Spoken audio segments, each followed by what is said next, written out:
Choka IEBC ponono ni od bura biro kalo paro mar chik ma gichwalo ne od burano mondo go kogno kendo opuodhi.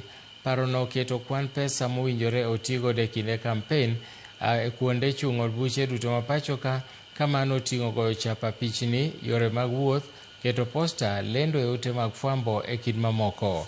Mana kaka Walter Nyambaga leronwa, kwan moriedni e od bura duto ma Kisumu chalo kama. Parono mar chik mochwal ne od bura kod duol matayo yiero kod kio pachoka IEBC oyango kaka geng'a mar tiyo kod pesa chadha e kinde mag yiero geto kumo joma nyalo biro muomo kendo dhi ataro kod chikego ponono okalgi kod od bura. E kaunti ma Kisumu, e kar chung' od bura ma Kisumu East, jochung' oyienegi mana tiyo kod maromo shillings milion 16.5 kata matin ne pesano e campaigns. To od bura ma Kisumu West, joma biro dhi laro kom od burano duto IEBC dwaro ni kik kal tiyo kod pesa maromo shillings milion 14.5 kaka yor loruok kod chike mag IEBC koponi od bura okale.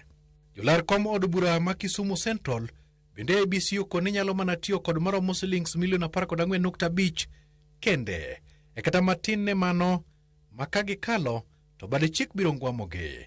Janon siasa Joshua Nyamuri chiwo ng'eyo mare wi wachno. Omiyo chike ma IEBC dwa kelo gima controlling pesa mwanyalo tiyogo election biro konyo not only josiasa but biro konyo Uganda mondo Uganda obed ni nyalo yiero environment moko bedo influence gi pesa mondo giyier jotelo motegno.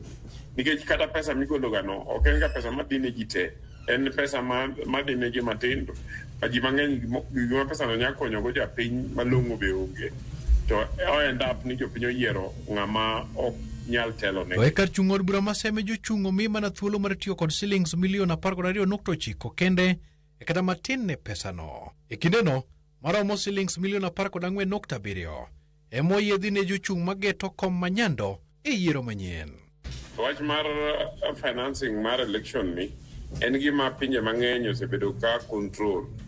And gima miyo bedo control en ni yiero en thuolo mar jopiny yiero joma nyalo dhi yalo negi e bunge, joma nyalo telo negi kar gavana, joma nyalo telo negi e position. E kar chung' od bura ma Muhoroni, IEBC oyie mana maromo shillings milion 15 kende ema yawuowi biro dhigo e piem kata tiyo kod kwan mar pesa matin ne mano e seto ombulu.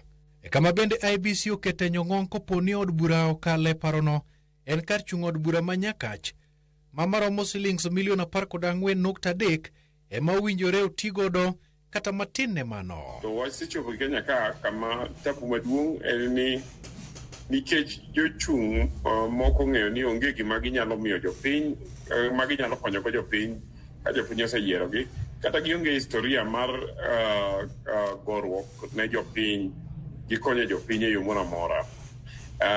Sama yiero chopo to gitemo mondo ginyiew jopiny, so gibiro gi pesa mang'eny to giolo. Ting'e ni piny ka kech oingo to ng'ato biro kawo mana pesa mondo otim gima ja pesa dwaro mondo at least oyude gima nyithinde nyalo chamo kawuono kata kiny. Unono od bura biro kalo parono mobedo chik to IEBC nyalo biro kiro oko jochung' mokalo kiewo kendo tiyo kod pesa chadha. Penjo en ni to bende ginyalo ng'ur kokirgi oko. Ng'ato nyalo dhi e doho ni ratiji mar chung' ong'uki, but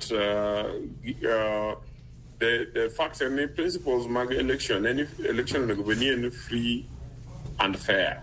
To ka pesa mitiyogo miyo obedo unfair, nikech campaign oole pesa ma ng'ama onge pesa ok nyal. Omiyo kata ng'ato dhi e doho to kane ka nyalo succeed.